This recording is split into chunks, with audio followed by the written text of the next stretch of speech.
Bismillahirrahmanirrahim. Assalamualaikum warahmatullahi wabarakatuh. Alhamdulillahilladzi hadana li hadza wa ma kunna linahtadiya laula an hadana Allah.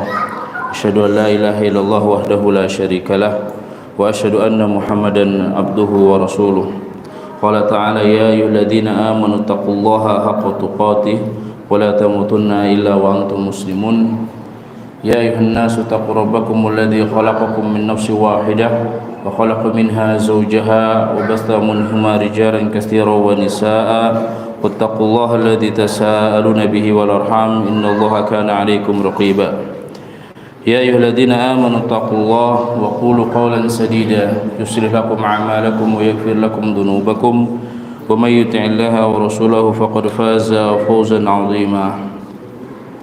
Amma ba'du.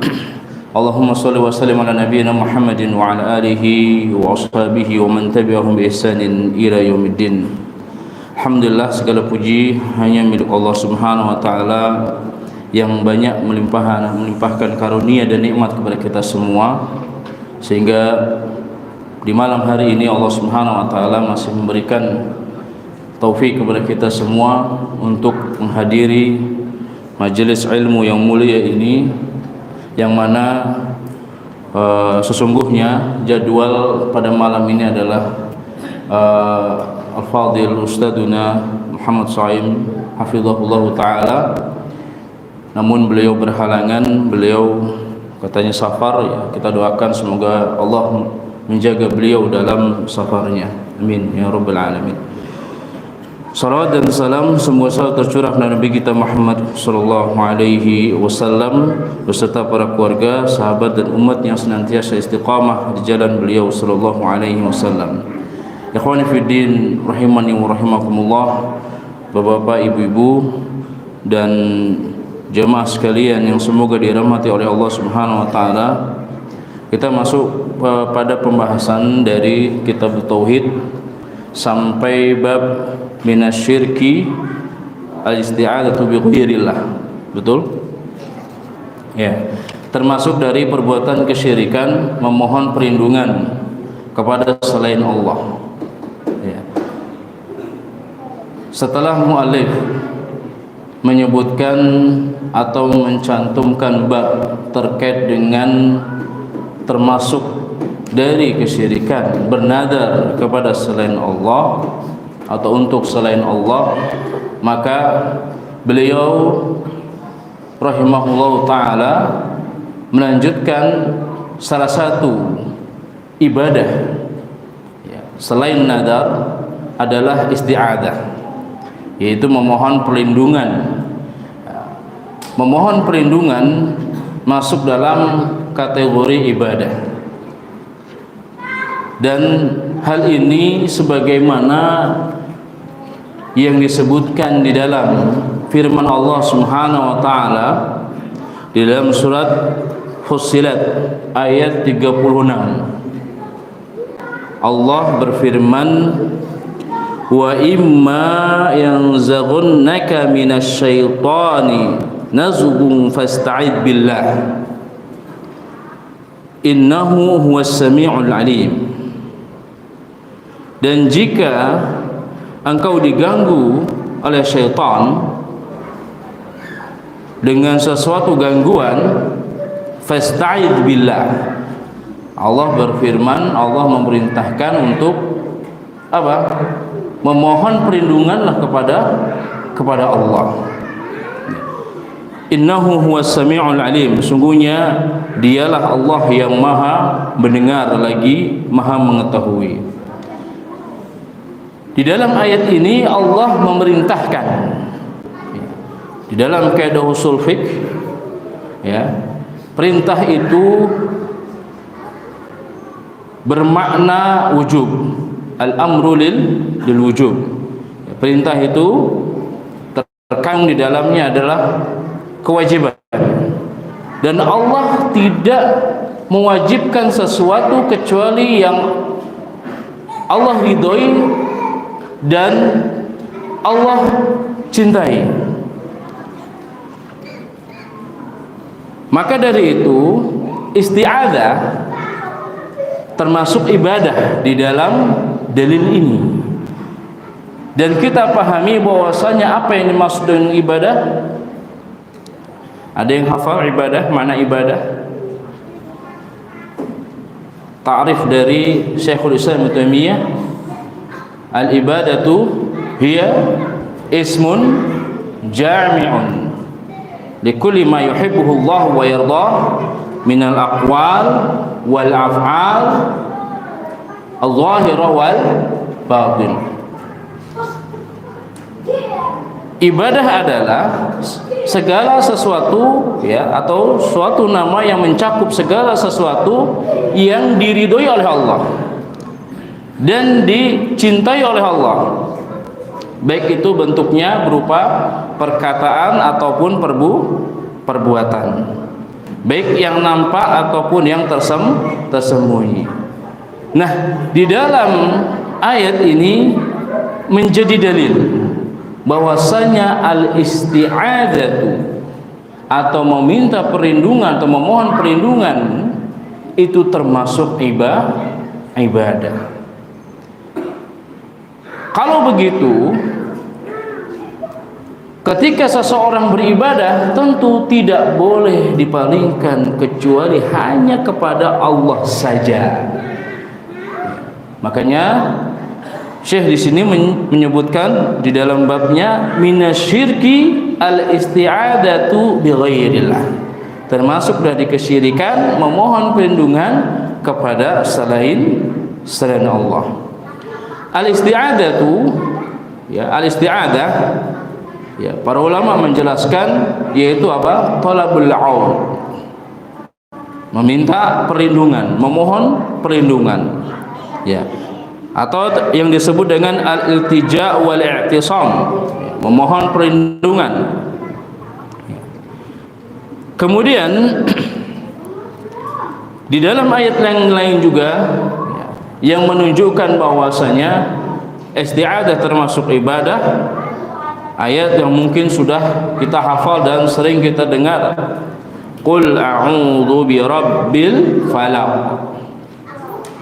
atau ayat yang lain qul a'udzu birabbin nas, ya, katakanlah aku berlindung kepada Rabb, ya, yang maha memiliki al-falaq. Kemudian ayat yang lain aku berlindung kepada, katakanlah aku berlindung kepada Rabb yang maha memiliki manusia, Rabbun nas. Nah, tiga ayat ini menjadi dalil bahwa al-isti'adzatu termasuk dalam kategori ibadah. Baik, mu'allim menyebutkan surah Al-Jin ayat 6. Allah berfirman, wa annahu kana rijalun minal insi ya'uduna birijalin minal jinni fazaduhum rohaqa. Dan ada di kalangan, ya, laki-laki dari golongan manusia yang meminta perlindungan kepada laki-laki dari golongan jin, maka mereka, ya, para jin rohaqa, takabburan, tughyanan, ya, mereka apa? Besar kepalanya, sombong. Para ulama menafsirkan takabburan, ya, jadi jin itu bertambah besar ketika dimintai perlindungan, ya, tambah sombong dia. Kemudian tafsir yang selanjutnya disebutkan apa? Manusia semakin takut, ya. Jadi kalau orang yang meminta perlindungan kepada jin, meminta pertolongan kepada jin, jin semakin sombong, manusia semakin takut. Dan ini bukan sesuatu yang dibenarkan, ya. Maka ikhwani fillah rahimani wa rahimakumullah, jangan, ya, kita meminta perlindungan kepada siapa? Jin. Contoh real di lapangan yang kadang dilakukan oleh sebagian orang-orang yang mungkin belum berilmu, ya. Mereka mengatakan apa ketika melewati tempat, permisi mbak, gitu kan, numpang-numpang dan sebagainya. Tidak perlu mengucapkan seperti itu. Atau melewati jalan yang katanya orang-orang jalan itu jalan angker, lalu apa, klakson 3 kali. Ya, itu terjadi. Saya pernah ya melewati daerah Wangon itu, yang Wangon ya. Itu malam Jumat itu angkot nggak ada yang berani lewat, Pak. Ya. Sekarang insya Allah udah agak yang orang nggak peduli permasalahan seperti itu. Ya. Dulu, masya Allah sepi sekali. Ya. Maka ini perkara akidah, ini penting harus kita pahami. Ini bisa mengurangi ketauhidan kita. Ya. Akan tetapi kita juga jangan menantang.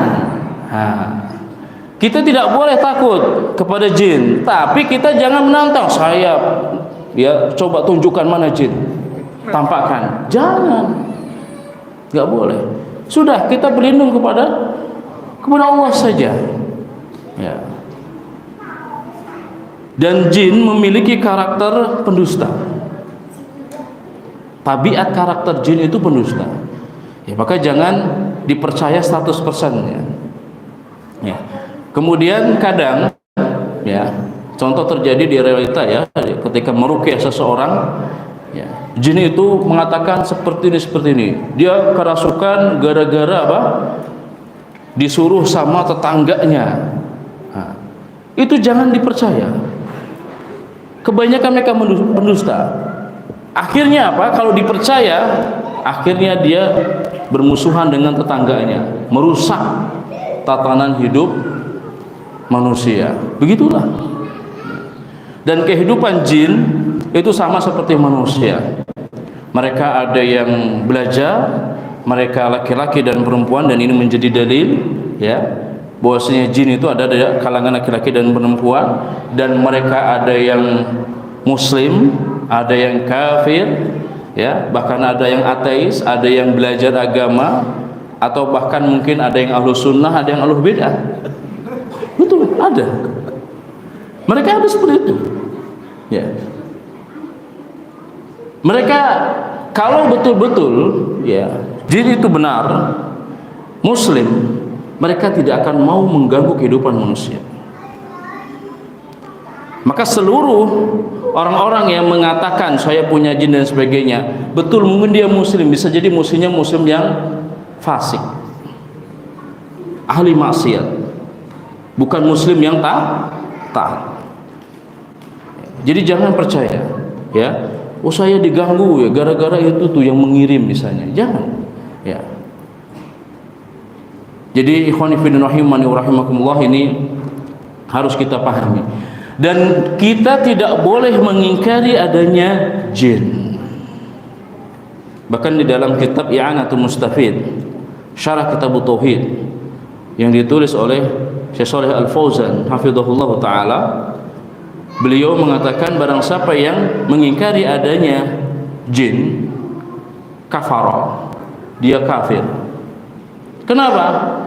Karena dia tidak mengamalkan alladzina yu'minuna bil ghaib. Ya. Jin itu perkara yang gaib. Kita tidak bisa melihatnya. Ya. Namun apakah kalau kita tidak bisa melihatnya kita tidak percaya?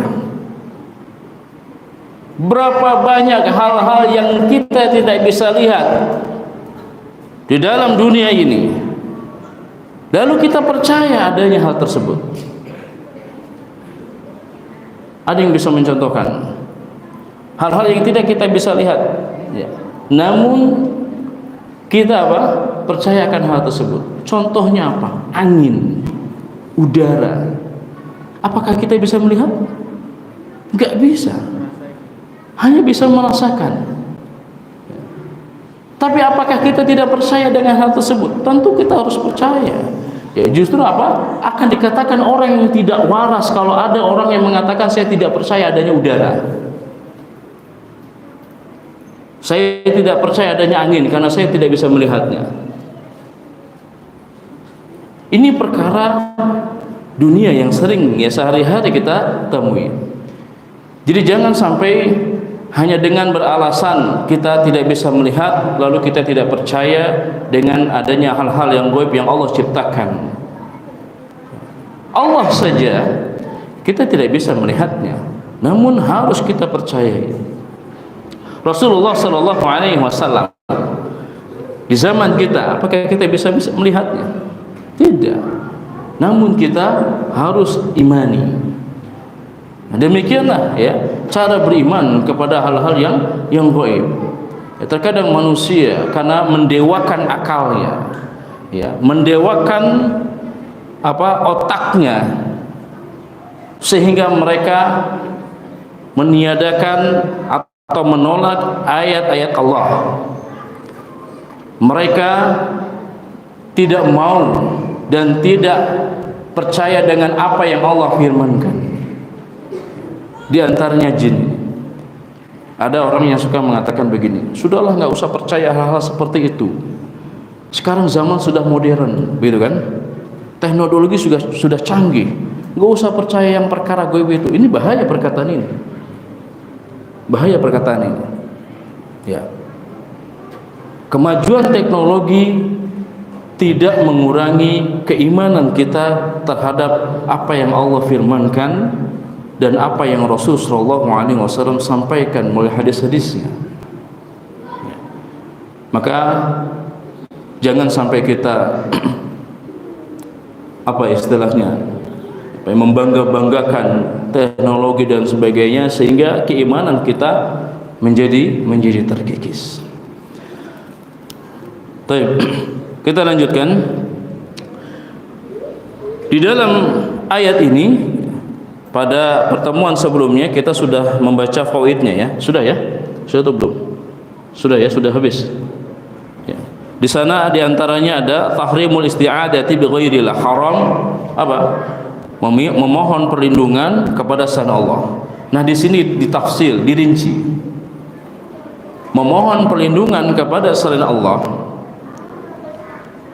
di dalam perkara-perkara yang tidak mampu dilakukan oleh makhluk, ya, seperti dia memohon perlindungan dari musibah, maka ini jatuhnya ke dalam kesyirikan. Inilah yang dimaksud oleh muallif. Jadi dia memohon perlindungan kepada selain Allah, misalnya dia memohon perlindungan kepada gunung atau berhala, dan perkara itu hanya Allah saja yang bisa menolaknya. Di antara misal musibah, penyakit dan lain sebagainya, dia meminta perlindungan dari musibah kepada berhala. Inilah yang masuk dalam kategori kesyirikan. Ya. Adapun ketika seseorang memohon perlindungan kepada manusia, ya, kepada manusia yang mana manusia tersebut mampu untuk melakukannya. Misal contoh, ya, ketika seseorang dikejar-kejar oleh penjahat, lalu dia meminta perlindungan kepada aparat, kepada polisi misalnya, boleh atau tidak ini memohon perlindungan? Boleh. Ini tidak tercela dan ini tidak masuk ke dalam kategori kesyirikan. Karena manusia tersebut, ya, polisi tersebut mampu, ya, untuk melakukan hal tersebut.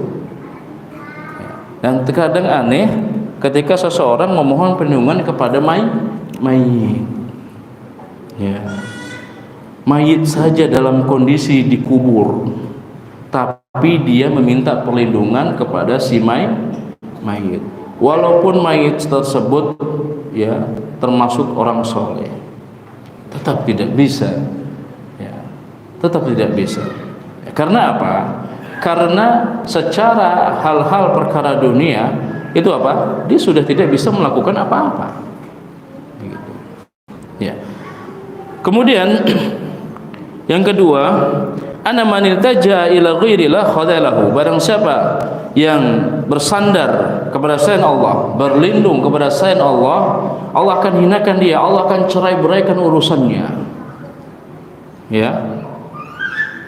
Allah tinggalkan nanti urusannya. Nah, ini penting, ya.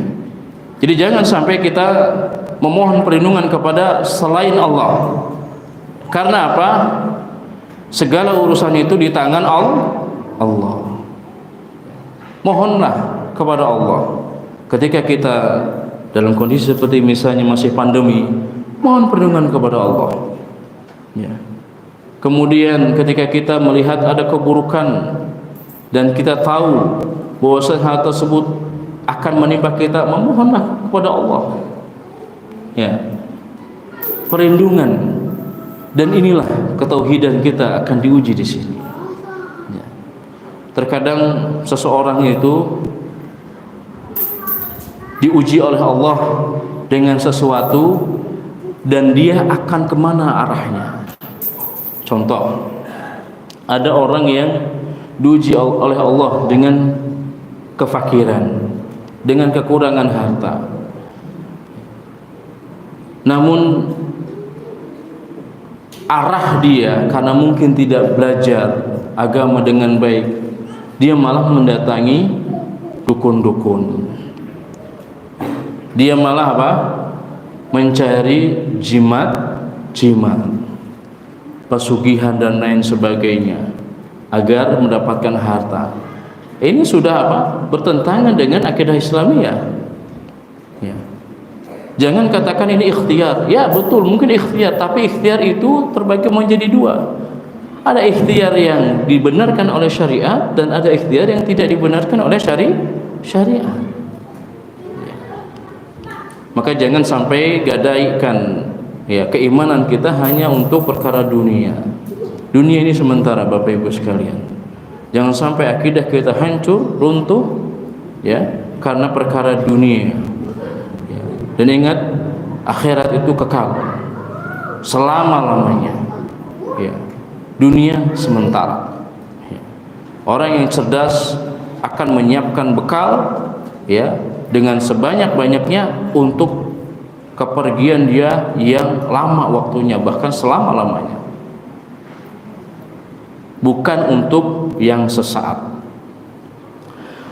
Baik. Kemudian yang ketiga, isbatu wujudil jin wa anna fihim rijalan wa nisaan. Berdasarkan ayat ini menjelaskan bahwa penetapan adanya jin dan di antara mereka ada yang laki-laki dan perempuan. Ya. Jadi Bapak Ibu sekalian, perkara jin ini kan kadang ramai diperbincangkan ya. Apalagi kalau sudah perkara-perkara yang sifatnya mistik ya, dan lain sebagainya. Kita harus betul-betul berhati-hati di dalam memahami perkara gaib. Ya, jangan sampai ya kita hanya bersandar kepada prasangka, perasaan apalagi, atau pakai akal logika semata. Ya, kita harus apa? Pahami. Ya, karena perkara yang gaib hanya Allah lah yang tahu, maka butuh dengan dalil, butuh dengan Al-Quran dan As-Sunnah. Jangan kita mengatakan ini dan itu karena perkara yang gaib ya, tanpa ada dasar dari Al-Quran dan As-Sunnah. Baik. Kemudian kita masuk kepada matan berikutnya. Qala mu'allif rahimahullahu ta'ala wa an Khawlah binti Hakim qalat sami'tu Rasulullah sallallahu alaihi wasallam yaqulu man nazala manzilan faqala a'udzu bi kalimatillahi tammati min syarri ma khalaq lam yadurruhu syai'un hatta yarhala min manzilihi dzalik. Rawahu Muslim. Mu'allif menyebutkan riwayat dari Khawlah binti Hakim. Beliau berkata, aku mendengar Rasulullah sallallahu alaihi wasallam bersabda, man nazala manzilan, barang siapa yang singgah di suatu tempat, faqal, lalu dia mengucapkan a'udzu bikalimatillahi tammati min syarri ma khalaq. Ya. Aku berlindung dengan kalimat-kalimat Allah. Ya. Firman Allah yang sempurna dari keburukan apa yang telah diciptakan apa yang akan didapatkan orang yang mengucapkan ini? Lam yadurruhu syai'un hatta yarhala min manzilihi dzalik. Dia tidak ada yang bisa memberikan kepadanya mudarat, ya, sedikit pun sampai dia pindah dari tempat tersebut. Ya. Ini menjadi dalil bahwa apa? Kalau kita berada di suatu tempat yang mungkin, ya, kata orang angker dan yang sebagainya, bukan ucapan yang tadi kita sudah sebutkan, ya, permisi mbak dan lain sebagainya, bukan, tapi apa? Ucapkan doa ini dimanapun kita. A'udzu bikalimatillahi tammati min syarri ma khalaq. Ucapkan doa ini. Mau kita di bawah pohon misalnya, atau kita singgah di rumah yang mungkin apa? sudah lama tidak ditempati, ya, atau di tempat-tempat yang lain, maka apa? Kita baca doa ini, ya. Kita memohon perlindungan kepada siapa? Allah Subhanahu wa taala. Dan Allah akan memberikan apa? Perlindungan. Dan hadisnya jelas, lam yadurruhu syai'un hatta yarhala min manzilihi dzalik. Tidak ada yang bisa memberikan kemudaratan sekalipun, sedikit pun, sesuatu apapun sampai dia pindah dari tempat tersebut. Ya.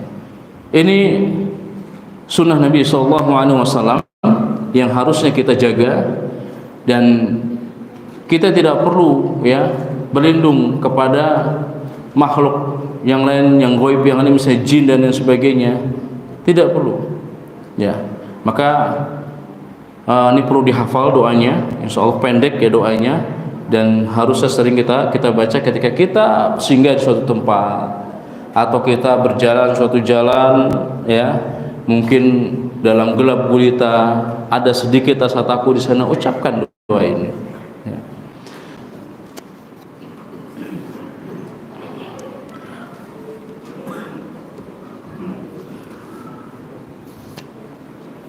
Adapun fawaid dari doa ini, mu'allif menyebutkan, ya, Syekh Al-Qara'awi, mu'allif kitab Al-Jadid, menyebutkan di antaranya bayanu barakati hadza doa, penjelasan keberkahan doa ini. Kita pahami barokah itu apa?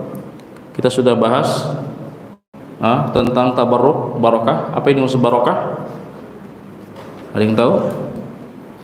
Ziyadatun fil khair, bertambahnya kebaikan. Ya. Nabi SAW menyebutkan di dalam hadis ini, ya, ketika seseorang mengucapkan doa a'udzu bikalimatillahi tammati min syarri ma khalaq, akan dihindarkan dari keburukan. Maka mafhum mukhalafahnya, pemahaman kebalikannya, maka yang akan didapatkan oleh orang yang mengucapkan doa tersebut apa? Dia akan mendapatkan kebaikan. Nah, inilah, ya, yang dimaksud dengan barokah di dalam hadis ini. Kebaikan yang bertambah. Allah lindungi dia dari keburukan-keburukan. Allah lindungi dia dari kejahatan-kejahatan makhluk yang Allah ciptakan. Dan di sini umum, min syarri, di sini disebutkan min syarri ma khalaq, dari kejahatan makhluk yang telah Allah ciptakan, apapun dia, baik itu manusia, baik itu jin. Terkadang ada manusia yang berusaha memberikan keburukan kepada kita, ya. Mungkin ada yang berusaha mencelakakan kita, ya. Maka hendaknya kita harus apa? Harus melazimkan doa agar kita mendapatkan perlindungan dari Allah Subhanahu wa ta'ala. Kemudian yang kedua, annal Qur'ana munazzalun ghairu makhluqin. Bahwasanya Al-Qur'an itu adalah wahyu yang diturunkan, bukan makhluk. Ya. Oleh sebab itu, para ulama menjaga akidah mereka, dan para ulama Ahlus Sunnah wal Jamaah ijma', barang siapa yang mengatakan Al-Qur'an adalah makhluk, kufur dia. keluar dari agama Islam. Jadi Al-Quran itu bukan makhluk. Ya. Makanya Imam Ahmad dipenjara gara-gara ini. Ya. Maka ini penting ya. Kita harus yakini bahwasanya apa? Al-Quran itu adalah wahyu yang diturunkan oleh Allah. Ya. Yang mana ketika membacanya itu bernilai ibadah. Maka firman Allah harus kita muliakan. Tidak boleh kita cela, tidak boleh kita hina satu huruf pun, tidak boleh kita kurangi, kita tambahi Al-Quran itu. Dan ketika menempatkan saja, ya, ini termasuk adab dalam terhadap Al-Quran, kita tempatkan mushaf Al-Quran itu apa? Mungkin kalau kita punya rak, itu kita tempatkan yang paling atas. Ya, jangan yang di bawah. Kita letakkan paling atas Al-Quran, mushaf, kemudian apa? Tafsir, baru kitab hadis. Seperti itu. Jadi ini termasuk adab terhadap Al-Quran. Ya. Dan fenomena terjadi banyak ya di masjid kaum muslimin. Terkadang Al-Quran itu ya diletakkan di bawah, ya itu sejajar dengan kaki. Tidak, ya. Hendaknya tidak diperlakukan seperti itu. Ya. Maka masjid-masjid itu, alhamdulillah, ya, sudah banyak yang punya apa? Yang punya rak atau lemari, ya, itu untuk tempat Al-Quran. Kemudian Allah Subhanahu Wa Taala menjaga Al-Quran. Inna nahnu nazzalna dzikra wa innahu lahafizun. Baik dijaga oleh para ulama ya di dalam dada-dada mereka dan para penghafal Al-Quran, dan dijaga juga dari apa? Orang-orang yang berusaha untuk menyimpangkan Al-Quran. Pasti ketahuan ketika ada orang yang menulis Al-Quran lalu disimpangkan, entah ditambahkan hurufnya atau dikurangi hurufnya, itu akan ketahuan karena Allah yang jaga, pasti ketahuan. Ya. Maka ikhwani fillah rahimani wa rahimakumullah, jadikanlah Al-Quran itu sebagai pendamping hidup kita. Ya. Sedikit-sedikit baca Al-Quran. Ya. Dan sebutkan itu ya, kalau kita bermawas diri ya, introspeksi diri, lebih banyak mana waktu kita untuk membaca Al-Quran atau untuk membaca media sosial atau HP kita? Silahkan introspeksi masing-masing ya. Dan bahkan para ulama, salah satu ulama menyebutkan, Allah alam dari Kuwait atau dari Saudi, lupa ya. Beliau mengatakan kedekatan Al-Quran dengan para sahabat ketika itu seperti kedekatan kita dengan HP yang kita miliki. Insyaallah. Coba kita kalau kehilangan HP atau kita ketinggalan HP saja, itu sudah panik, betul tidak Pak? Iya. Tapi kalau kehilangan mushaf Quran, nanti bisa beli lagi, begitu kan? Ya. Dan kebanyakan kita sudah melihat fenomenanya banyak sekali. Bahkan masya Allah keluarga menjadi apa? Menjadi hal yang biasa begitu. Bapak, ibu, anak semuanya menghadap ke layar semua. Padahal satu ruangan. Yang anehnya komunikasinya via apa? Media sosial. Padahal berhadapan. Nah, ini kan, ini bukan tidak boleh, ini boleh. Tapi kalau sudah merubah tatanan hidup, gaya hidup, ini harus diwaspadai. Ya. Maka ini menjadi nasihat pribadi Anda dan kepada jamaah sekalian. Ya, semoga Allah Subhanahu Wa Taala memberikan keistiqomahan kepada kita semua. Ya, karena dengan apa? Dengan majunya teknologi ini, seseorang itu semakin banyak ujiannya, terasa atau tidak terasa. semakin banyak ujiannya. Berapa banyak orang yang pecah keluarganya gara-gara salah membaca chat. Betul tidak? Bahasa bicara dengan bahasa chat itu berbeda. Ya. Makanya kalau ingin menyelesaikan masalah jangan melalui media sosial. Ketemu. Ya. Itu yang terbaik. Ya. Kadang kalau di media sosial lebih apa? Lebih bahasanya itu tidak jelas. Dan bahkan kalau apalagi di dalam grup ada yang modelnya itu mengompor-ngompori. Ketika dia ini tukang kompor ini, ya tukang kompor ini muncul di awal. Setelah itu dia nggak muncul lagi. Yang lainnya ribut. Nah, ini model begini provokator dalam media sosial. Ya, alhamdulillah sekarang kita punya undang-undang ITE ya. Makanya jangan sembarangan ya. Berhati-hati di dalam membuat statement dan sebagainya. Baik, kita lanjutkan.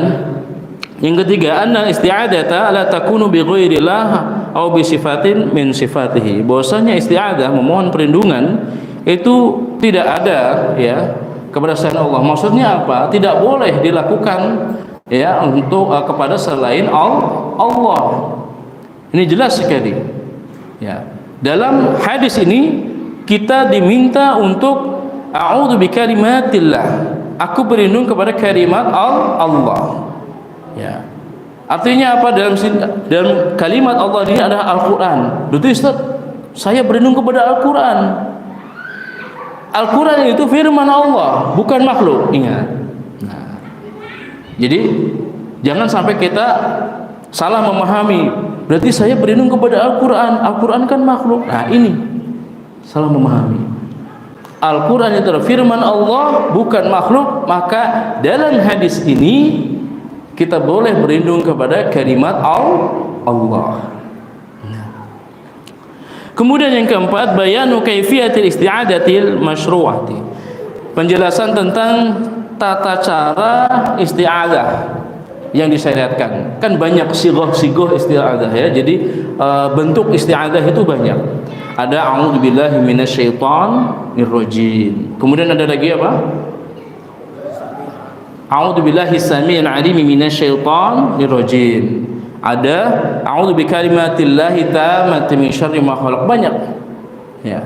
Silakan merujuk di dalam tafsir Ibnu Katsir itu di awal-awalnya itu ada. Ya. Bentuk-bentuk isti'adah. Ini isti'adah yang disyariatkan. Kemudian yang kelima, bayanu syumulil Quran wa kamalihi. Dalam hadis ini menunjukkan bahwa apa? Cakupan Al-Qur'an dan sempurnanya Al-Qur'an ini. Al-Qur'an itu sempurna dan cakupannya sangat luas sekali dan kompleks. Ya, maksudnya apa? Lengkap. Ya. Al-Qur'an itu lengkap.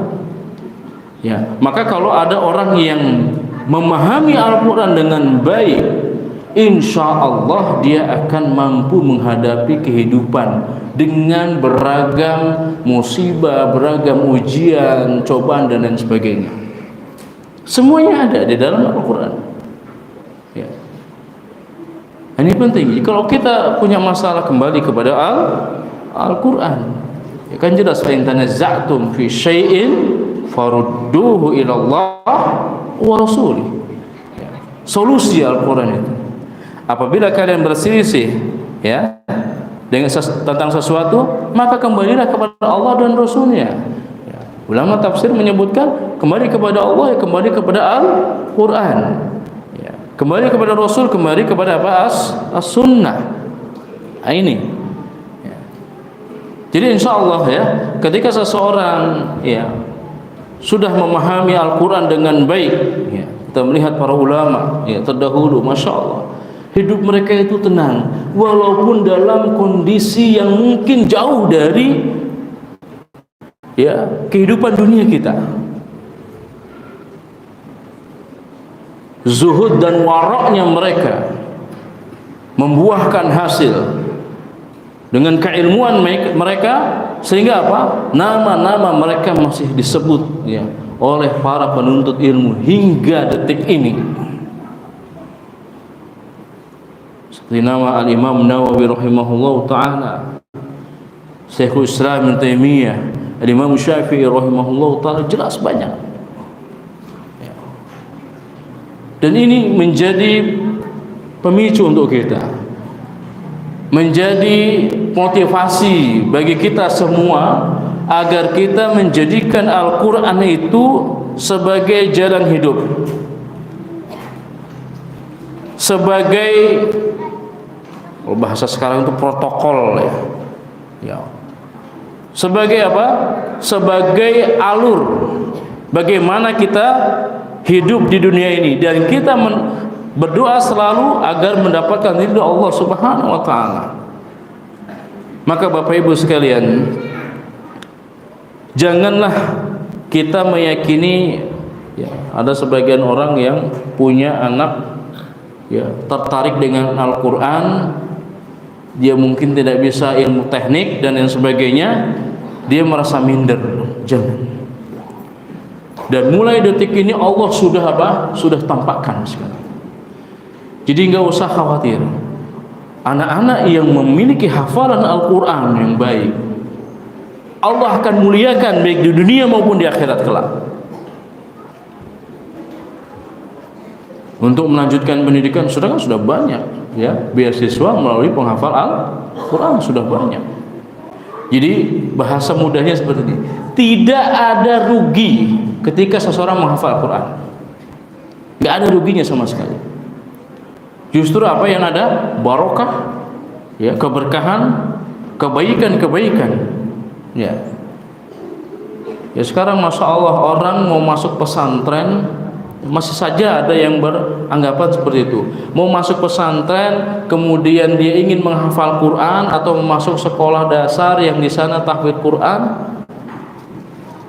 identiknya itu dengan apa? Emang kamu nakal, gitu kan? Kadang-kadang itu ya. Kenapa kok dipondokin? Kok kenapa dimasukin pesantren? Emang kamu nakal ya? Nah, ini pemikiran yang harus dihapus jauh-jauh. Orang yang masuk pondok pesantren itu bukan tujuannya untuk membengkeli anak. Ya. Ini bahasa saya ini, membengkeli anaknya. Jadi bukan untuk itu. Untuk apa?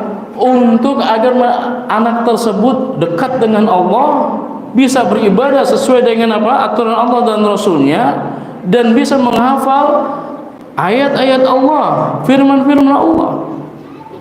Ini kemuliaan ya, ini ya, sekarang saya berada di hadapan Bapak Ibu sekalian, di para orang tua ya, terkadang ya mohon maaf ya, anaknya nakal masukin pesantren aja ya, takut-takutin gitu, awas kalau nakal masukin pesantren. Nah, jadi seakan-akan pesantren itu sesuatu yang menakutkan gitu. Ya, ini ya. Walaupun memang kenyataan kadang kita melihat fenomena terjadi ada saja begitu. Model-model orang tersebut ada. Ya. Ya. Kadang ya, masya Allah ya, hidup di pesantren itu macam-macam lika-likunya ya. Ya. Ada yang masya Allah, orang tua merasa anaknya baik di rumah, padahal di rumah cuma 2 pekan liburan gitu kan. Ya, ternyata apa, di pesantren ada kasus dan sebagainya. Ya. Suatu anak saya itu penghafal Quran ya, masya Allah. Kadang kita melihat juga ada yang penghafal Quran ya begitu. Gitu. Ya, maka taufik dari Allah. Ya, taufik dari Allah. Ya, ini kita harus memohon ya. Para orang tua mendoakan dan terus memotivasi ya anak-anaknya ya di dalam mendidik. Ya, sedangkan apa? Lembaga pendidikan bekerja sama dengan orang tua untuk apa? Mencetak generasi Qur'ani, generasi Rabbani yang kita inginkan. Ini. Baik. Kemudian hubungan ayat ini, hubungan hadis ini dengan bab yang kita bahas, hasudal hadis ala anna al-isti'adata la tajuzu bi ghairillah. Ya, hadis ini menunjukkan bahwa memohon perlindungan ya, itu tidak boleh ditujukan kepada selain Allah. Dalam hal ini catatan memohon perlindungan dalam perkara-perkara yang hanya bisa dilakukan oleh Allah saja. Adapun perkara-perkara yang bisa dilakukan oleh makhluk, ya, seperti oleh manusia dan sebagainya, itu silahkan, tidak tercela. Lidza takunu isti'adatu ibadatan wa sarful ibadah li ghairillah syirkun. Kenapa? Karena isti'adah itu termasuk ibadah, dan memalingkan ibadah kepada selain Allah hukumnya apa? Syirik. Ya. Ini terkait dengan isti'adah. Ya. Mudah-mudahan Allah Subhanahu wa taala ya selalu ya mengingatkan kita dengan dua matan ini, ayat dan hadis ini, ya, sehingga kita tidak terjatuh ke dalam penyimpangan. Kalau seandainya kita berada di dalam situasi yang sulit, ya, kita hanya memohon kepada Allah saja, ya. Dan inilah keimanan, ya ikhwan fillah rahimani wa rahimakumullah. Inilah keimanan. Ketauhidan seseorang itu sangat penting. Maka belajar tauhid itu harus terus menerus. Bahkan kalau sudah dipelajari harus diulang. Ya. Kenapa? Karena selalu menempel di setiap detik. Ini baru isti'adzah, belum lagi nanti ya pembahasan yang detail-detail pembahasan. Nanti ada masuk bab tatoyur. Ya. Bab tatoyur itu bab-bab yang keyakinan-keyakinan seseorang yang menyimpang, kesialan itu banyak terjadi. Ya. Nah ini ya pembahasan akidah. Maka hendaknya kita istiqomah ya di dalam mempelajari ya akidah ini, dan semangat ya di dalam mempelajari akidah tauhid ya. Karena apa? Itu semua menjadi faktor penentu kita di akhirat kelak. La ilaha illallah, kalimat tauhid itu harus kita pahami, dan itu menjadi penentu kita apakah kita masuk ke dalam surganya Allah atau nerakanya Allah. Bukan hanya cukup di lisan saja dihafal, tidak. Belum lagi kita memahami usul salasah, man rabbuka wa man nabiyuka wa ma dinuka, siapa Rabbmu, siapa nabimu, dan apa agamamu. Itu bukan hafalan, tapi muncul dari apa? Keimanan dari dalam hati. Maka Ahlus Sunnah wal Jamaah sangat-sangat memperhatikan amalan hati, keikhlasan itu sangat diperhatikan. Jadi bukan hanya lisan saja, bukan hanya anggota badan saja. Ada tiga hal yang harus terpenuhi di dalam di dalam menjalani kehidupan ini. Lisan kita, kemudian amal perbuatan kita, dan keyakinan kita. Dan ini penting. Berapa banyak orang yang tidak tahu, ya. Mungkin banyak orang yang tidak tahu kita tidak melakukan keikhlasan, tapi Allah Maha tahu. Orang bersedekah kita pahami ya, karena kita nahkum bi dhahir, menghukumi secara dhahir, insyaallah beliau ikhlas. Tapi di dalam hatinya Allah yang lebih tahu. Penting ini. Salat kita, ibadah kita yang lainnya, zakat kita, jangan sampai sedikit pun ada secuil dari niat-niat yang menyimpang.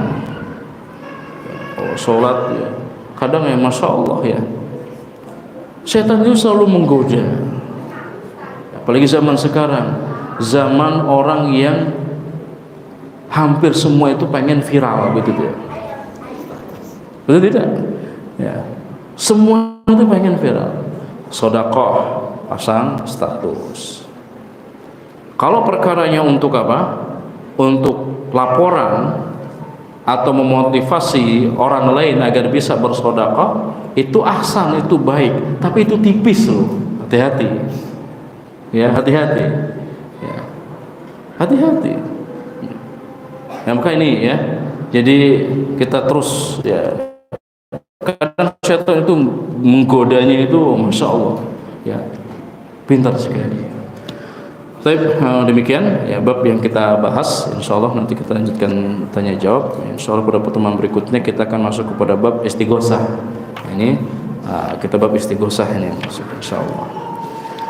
Baik, sallallahu Nabi Muhammadin wa ala alihi wasallam.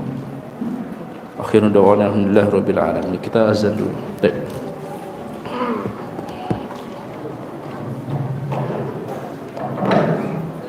Pertanyaan yang pertama, Assalamualaikum Ustaz.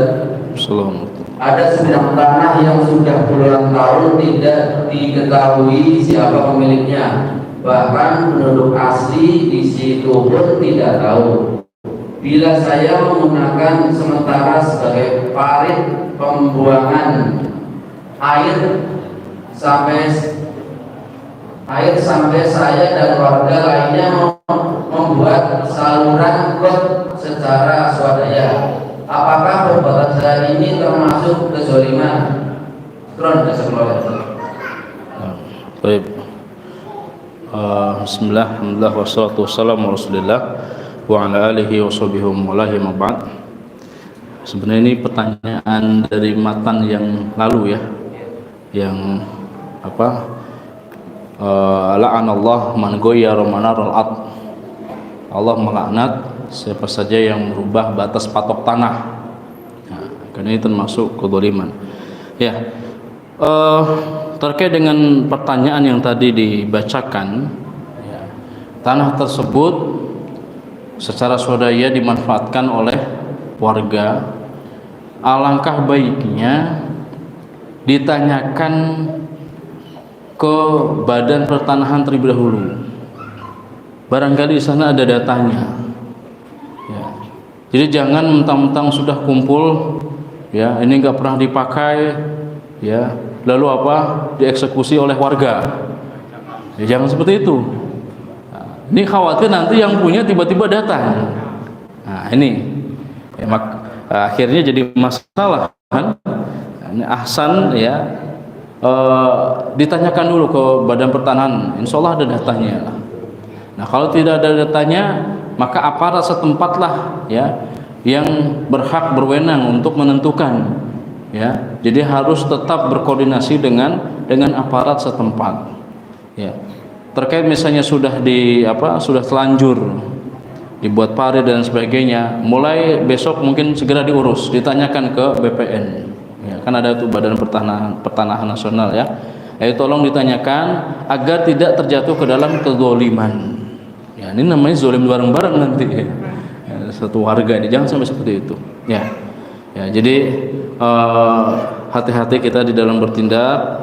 Ya, perkara ini adalah perkara yang tidak kecil ya, karena sabda Nabi Sallallahu Alaihi Wasallam telah menjelaskan ya, merubah patok tanah saja itu termasuk yang dalam kategori mendapat laknat dari Allah, apalagi memanfaatkan. Nah ini hati-hati ya. Ya Allah alam bisawab. Ya. Ya. Pertanyaan kedua. Assalamualaikum. Waalaikumsalam. Bagaimana menyikapi orang yang super ketat dalam prokes, sedangkan COVID sudah tidak seramai dulu, sehingga dari wali murid yang setuju KBM di sekolah hanya satu orang itu yang menolak. Sehingga dari wali murid yang setuju KBM di sekolah hanya satu orang itu yang menolak. Apakah orang itu berlebihan? Bagaimana sikap tersebut dari pandangan tauhid? Iya, tadi ditanya dikaitkan terakhir dengan tauhid ya. Ya. Baik. Terkait dengan pandemi yang ada, ya. Betul pandemi sudah berkurang tapi masih ada, betul kan? Ini harus kita yakini. Dan kita tidak boleh, saya nggak ini kok, saya nggak percaya. Tetap ada yang salah. Buktinya ada yang korban, gitu kan? Nah, apalagi para ulama terdahulu, ulama-ulama sebelum ini ya, beberapa waktu sebelum kan banyak yang kena, seperti Syekh Ali Hasan Al-Halabi ya, beliau kena, banyak ulama-ulama yang wafat ketika itu. Nah, tentu ini kebijakan untuk kemaslahatan ya, kemaslahatan orang banyak. Kalau untuk kemaslahatan orang banyak, maka orang-orang yang berwenang, baik itu di lembaga atau pemerintahan atau pendidikan, maka mereka akan berpikir ya, bukan untuk egonya sendiri, bukan ya. Maka hendaknya ketika keputusan dari lembaga pemerintahan atau lembaga pendidikan ya, dengan mengeluarkan kebijakan, maka hendaknya dituruti, diikuti ya, karena hal tersebut tentu akan ditentukan berdasarkan kemaslahatan bersama. Nah, kemudian bagaimana kaitannya dengan tauhid ya? Dalam hal ini ketauhidan ini sangat berpengaruh. Maksudnya seperti apa? Betul, kita tidak boleh takut kepada selain Allah, namun kita jangan menjatuhkan diri ke dalam kemudaratan. Jangan kita menantang dengan kemudaratan. Kita yakini Allah Subhanahu wa ta'ala lah yang memberikan segala penyakit yang menular. Namun kita harus yakin juga di sana ada sebab. Ya. Sebagai contoh, kalau kita mau makan, kalau kita lapar, tentu harus hilang lapar kita dengan cara apa? Makan. Apakah kita harus meyakini biarin sajalah nanti Allah yang menghilangkan lapar kita begitu? Hah? Ini kadang mohon maaf ya, mengaku memiliki rasa tawakal yang tinggi, tetapi meniadakan ikhtiar. Maka jangan sampai ya kita mementingkan ego kita ya. Tentu ya, lembaga pendidikan atau lembaga pemerintahan ya, kita husnuzon kepada mereka itu untuk apa? Kepentingan maslahat ya, kepentingan maslahat orang banyak. Dan jangan ya, kalau kita pun misalnya contoh ada orang yang ini ketat sekali dan sebagainya, ya sudah ikuti saja ya. Kalau tidak mau mengikuti ya sudah, berarti menghindar ya dari tempat tersebut ya. Misalnya contoh ya, ada transportasi yang agak ketat dalam prokesnya. Kalau misalnya nggak mau ikut yang ketat, ya sudah cari transportasi yang lain, begitu kan? Nggak perlu apa? Tadi kan ada itu tuh, meminta pendapat orang yang lain ya, orang lain ya, itu nggak perlu kita menghakimi orang lain, begitu. Ya, ini kan salah satu bentuk ikhtiar, dan ini juga jangan diperuncing masalah ini. Ya, gara-gara masalah ini jadi Ahlus Sunnah terpecah, ya kan? Ini mohon maaf ya, kadang para ustadz kita, ya, ustadz kita, mereka berusaha ya mengeluarkan pendapat-pendapat mereka ya dengan keilmuan ya, dan akan tentu tidak akan sama ya, ada yang berbeda. Nah, ketika berbeda tersebut, sudahlah biarkanlah para ustadz yang berbeda, jangan jamaahnya ikut-ikutan memperuncing, malah ngompor-ngomporin, wah ini pernah disebut menurut pendapat Ustadz Fulan. Nah, itu pas ya, seperti itu ya. Jadi kita para penuntut ilmu hendaknya memiliki adab ya dengan guru-guru kita ya. Dan kalau hal tersebut hanya kan kadang setiap daerah itu kan berbeda. Ada yang mungkin ya, masih ada kasus misalnya apa, maka lebih ketat Ada yang mungkin, oh ini sudah tidak ada kasus, oh ini agak longgar dan sebagainya. Ya silahkan. Ya. Jadi kita tidak bisa generalis, tidak bisa pukul rata, tidak bisa. Maka ini kembali ke yang berwenang, baik itu di lembaga pendidikan atau di lembaga pemerintahan. Ya, hendaknya kita ikuti dengan orang-orang yang ada di wilayah tersebut. Allahu a'lam bishawab. Ya. Baik, pertanyaan terakhir. Assalamualaikum Ustaz. Assalamualaikum. Bolehkah infak untuk masjid yang berdampingan dengan kuburannya? Bolehkah infak untuk masjid yang berdampingan dengan kuburan tanpa batas? Infak untuk masjid yang ada kuburannya. Kalau dari sisi infaknya, ini secara umum mubah, boleh secara umum dari sisi infak, hukum infaknya. Tapi kalau ada terikat, ini ada muqayyadnya ya, ada terikat dengan apa? Masjid yang ada kuburannya, yang mana hal tersebut dilarang ya oleh Rasulullah SAW, maka apa? Hendaknya infak tersebut tidak di masjid itu, dialihkan. Ya. Kalau mau dia menginfakkan untuk memindahkan kuburan dari masjid tersebut, pindah kuburan jadi jelas masjid dan kuburan, atau menginfakkan untuk apa? Pembatas antara kuburan dengan masjid. Nah, itu lebih solutif insyaallah ya.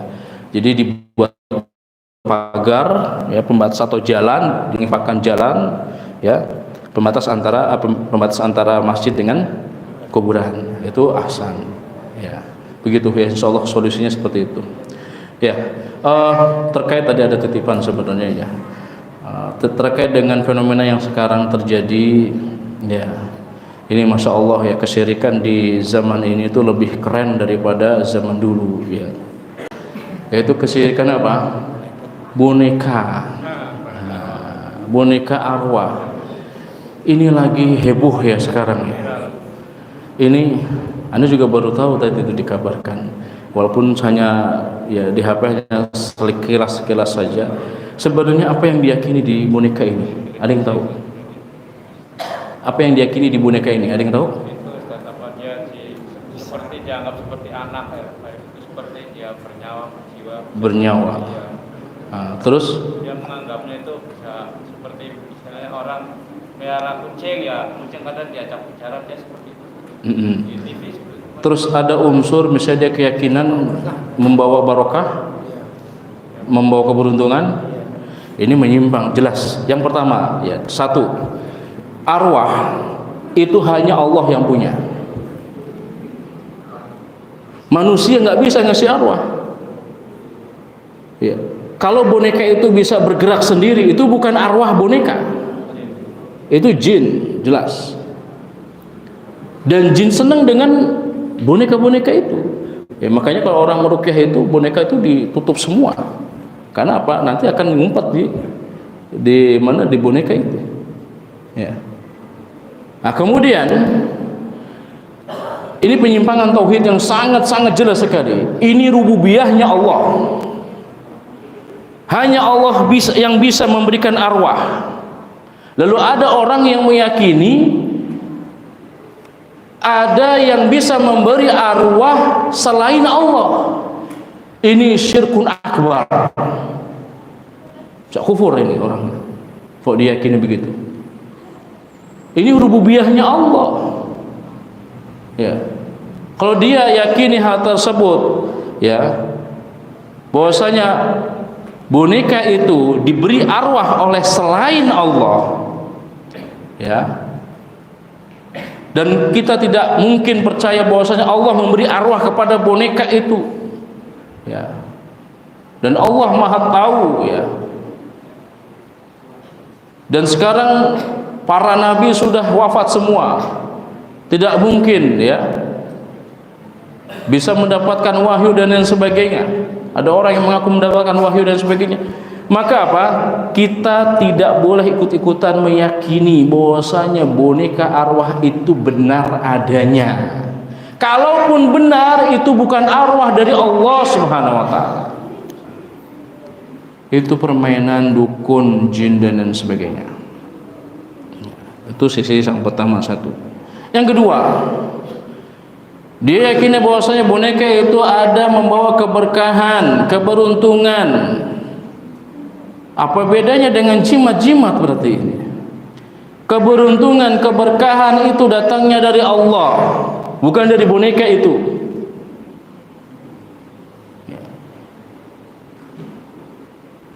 Dan sangat aneh ya, ketika seseorang berbicara dengan boneka, sudah nggak wajar. Ya begini Pak ya, kalau orang mau terkenal itu bikin yang aneh Pak ya, bulbul ala zamzam kalau kata syair itu ya. Kalau ente ingin apa, terkenal seluruh dunia, kencingnya air zam-zam, terkenal seluruh dunia. Tetapi terkenalnya apa? Keburukan ya. Maka ini nggak benar ya. Saya kira ya ini hanya ingin mendapat apa, mendapat perhatian dari yang mencari popularitas saja ya. Jadi ingin apa, ingin biasanya kan kalau dia punya akun media sosial ya, kemudian dia ada yang apa menonton dan sebagainya, kan pendapatan dia jadi bertambah ya. Makanya seperti itu nggak usah ditonton sebenarnya ya. Nah, saya kira seperti itu. Kalau ada keyakinan tadi baru diceritakan ya, bahwasanya itu arwah ya, bahkan sampai ada yang katanya mengambil pembantu itu ya, ART-nya ya, asisten rumah tangga untuk ngurusin boneka. Allahumma musta'an. Jadi apa ya negara ini ya? Iya. Dan anehnya orang tersebut ya kebanyakan ya, yang pakai itu orang yang nggak nikah, betul kan? Ya Allah, ini sebenarnya kegalauan yang sudah levelnya level tinggi sebenarnya. Iya, dia nggak bisa apa-apa ya, dan dia nggak bisa ya, karena mungkin ini dia ya hukuman dari Allah Subhanahu wa taala, malah Allah simpangkan lagi. Tadinya mungkin dia yakini bahwasanya dia nggak mau menikah karena itu termasuk perbuatan kemaksiatan ya, menikah tanpa alasan ya, apa tidak menikah tanpa alasan dan sebagainya ya. Kemudian apa, Allah uji dengan apa, dia dengan hawa nafsunya, mengikuti hawa nafsunya, diambil boneka dan dia yakini boneka itu apa, anaknya dia ya. Sekarang zamannya orang nggak waras itu terkenal, dan orang yang waras apa jadi apa ya, sebaliknya ya. Ya makanya ya ini penting ya Bapak Ibu sekalian ya, pembelajaran akidah ini penting ya. Kalau dia paham Islam dengan benar, insya Allah sesuai dengan fitrahnya dia, akalnya dia, hawa nafsunya dia, insya Allah sesuai ya. Kalau tidak belajar Islam dengan benar ya begini jadinya ya. Bahkan ya Allah diajak berbicara, bahkan sampai sudah nggak masuk akal ya. Orang-orang dulu ya, kita ada orang berbicara sendiri saja sudah langsung dikatakan apa, tidak waras ya. Orang sekarang malah terkenal ya. Itu. Ini benar pergeseran yang sangat apa, yang sangat jauh sekali. Ya sama seperti orang dahulu itu ya, wanita, ya anak wanita, anak perempuan keluar malam itu aib. Anak sekarang, zaman sekarang malah disuruh keluar sama bapaknya, ya sama orang tuanya, coba cari sana, ya, jangan di dalam aja katanya. Ini sudah apa, pergeseran yang sangat jauh sekali. Makanya Bapak Ibu sekalian, kita memohon kepada Allah agar diberikan perlindungan dari hal-hal yang seperti ini. Ya, akhir zaman ini, akhir zaman. Maka kalau tidak kuat ilmu, ya, ilmu agama ya, yang sini, baik itu akidah dan sebagainya, dan kita memohon kepada Allah agar istiqomah, nggak tahu kita jadi apa. Maka Bapak Ibu sekalian dan saudara-saudara sekalian, bersyukurlah kita yang ada di majelis ini. Allah masih berikan taufik kepada kita semua. Ya. Allah masih berikan taufik kepada kita. Nggak tahu orang luar di sana seperti apa, kita nggak tahu. Maka ini semua nikmat dari Allah, kita harus syukuri dan kita jaga nikmat Allah ini. Kalau Allah bukan dari taufik yang dari Allah Subhanahu wa taala, kita nggak tahu jadi apa. Kita nggak tahu ada di mana. Kita nggak tahu duduk di mana. Dan bersyukur duduk di majelis ilmu, didoakan para malaikat, mendapatkan keberkahan, mendapatkan ilmu. Ya, kita tahu mana yang hak, mana yang batil. Ini masya Allah. Ya, maka pada jamaah sekalian, teruslah bersemangat untuk menuntut ilmu. Zaman bukan zaman yang bermasalah ya, orang-orang yang ada di zaman ini semakin kacau.